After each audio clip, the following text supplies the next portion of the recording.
नमस्कार दोस्तों, स्वागत है आपको आज की 10 बड़ी और ताज़ा खबरों में। चलिए शुरू करते हैं पहली बड़ी खबर से। उससे पहले आपसे छोटी सी रिक्वेस्ट है कि चैनल को सब्सक्राइब कर लें।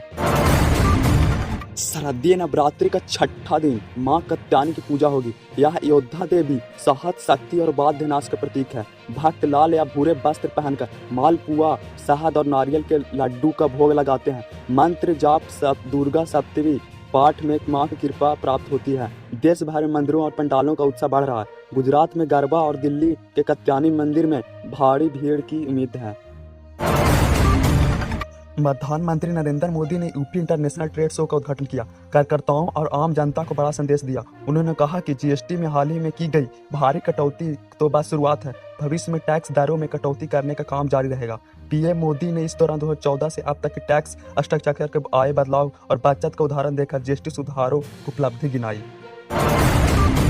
पैरा एथलेटिक के उद्घाटन समारोह में गुरुवार को जवाहरलाल नेहरू स्टेडियम भारतीय संस्कृति का खूबसूरत झटका दिखाई दी। कलाकारों ने अपनी प्रस्तुति में सभी के मंत्र मधु कर दिए। एथलीट परेड भी निकली। केंद्रीय खेल मंत्री मनसुख मांडविया ने भारत में पहली बार हो रही विश्व पैरा एथलेटिक चैंपियनशिप का उद्घाटन की घोषणा की। इस वैश्विक प्रतियोगिता में 27 सितंबर से 104 देश में 2200 से ज्यादा एथलीट हिस्सा लेंगे। मुख्यमंत्री महिला रोजगार योजना के तहत 75 लाख महिलाओं के खाते में 10-10 हजार रुपये ट्रांसफर किए गए।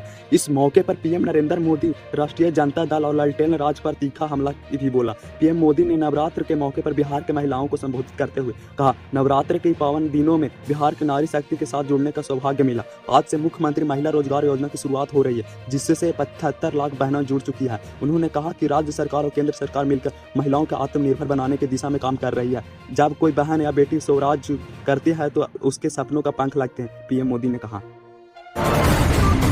तेजस्वी यादव ने रोहिणी आचार्य के नाराजगी को प्रतिक्रिया दी, जो बिहार विधानसभा चुनाव से पहले लालू परिवार में चल रही थी। हलचल के हिस्सा में तेजस्वी यादव ने कहा, कुछ लोग सोशल मीडिया पर ट्रोल कर रहे हैं, तरह तरह के कमेंट कर रहे हैं। उन्होंने कहा कि जो लोग भी उनकी बहन पर उंगली उठाते हैं उन्हें बर्दाश्त नहीं किया जाएगा। तेजस्वी यादव ने यह भी कहा कि उनकी बहन जो बलिदान दी है उसका कोई मिसाल नहीं है।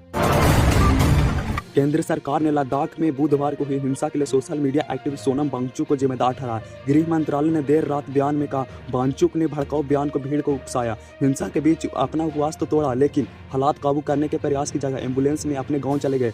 मंत्रालय ने कहा कि कई नेताओं ने वांगचुक को हड़ताल खत्म करने की अपील की थी, लेकिन उन्होंने हड़ताल जारी रखी। उन्होंने अब अरब स्प्रिंग सैली और नेपाल के जेएनसी विरोध प्रदर्शन का जिक्र किया, लोगों को गुमराह भी किया।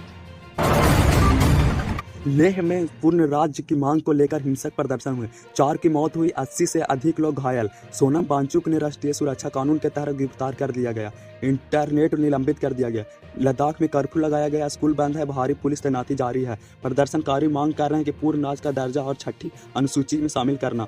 केंद्र सरकार के वार्ता में वादा किया गया था, लेकिन तनाव बरकरार है। उत्तर प्रदेश के बहरचाई ज्ञानपद में भारत नेपाल सीमा के पास स्थित चटपटिया चौराहा पर एक संदिग्ध मदरसे में शुक्रवार को एसडीएम और पुलिस की संयुक्त टीम की बड़ी कार्रवाई में इस छापेमारी मदरसे के भीतर बाथरूम में छिपी मिली करीब 40 नाबालिग लड़कियां मिली, जिनकी मौजूदगी ने प्रशासन को चौंका दिया। शुरुआती जांच में मदरसा न तो पंजीकृत मिला, न ही वहां के संचालक के पास किसी प्रकार का वैध दस्तावेज पाया गया। मामले सामने आने के बाद उच्च अधिकारियों को रिपोर्ट सौंप दी गई है और आगे की जाँच की कार्रवाई शुरू कर दी गई है।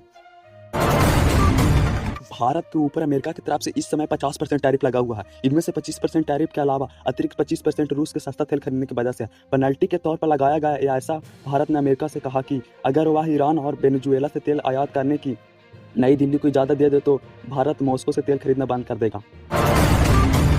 अमेरिकी राष्ट्रपति डोनाल्ड ट्रंप ने एक बड़ा फैसला लेते हुए विदेश फार्मास्यूटिकल दवाओं, किचन कैबिनेट, फर्नीचर और भारी ट्रकों पर 1 अक्टूबर से भारी आयात शुल्क लगाने के लिए ऐलान किया है। उन्होंने अपने सोशल मीडिया प्लेटफॉर्म पर बताया कि इस कदम से घरेलू विनिर्माण को बढ़ावा देना है और राष्ट्रीय सुरक्षा को सुनिश्चित करना है। तो दोस्तों, ये थी आज की बड़ी और ताज़ा खबरें। आपको कौन सी खबर सबसे ज़्यादा चौंकाने वाली लगी, कमेंट में बताइए। और अगर वीडियो अच्छा लगा तो लाइक और सब्सक्राइब करना ना भूलें।